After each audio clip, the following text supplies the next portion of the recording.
Hola amigos, en este momento me encuentro aquí dentro de mi sitio de trabajo. Soy técnico de celulares. Mi idea es aportar conocimiento a ustedes, aquellos colegas que también nos pueden mirar a través de otras partes del país. Entonces estamos en este momento aquí en la oficina de trabajo, la cual mi idea es subir videos para enseñar la parte de reparación de celulares. Aquí les muestro una serie de repuestería, una serie también lo que son las máquinas que utilizamos para la reparación de estos equipos.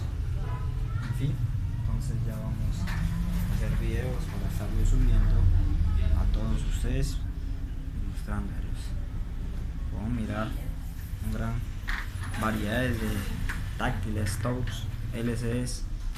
Pues, entonces ya saben amigos, les invito a que se suscriban a mi canal y me apoyen, porque quiero darle lo mejor, buen conocimiento a todos ustedes.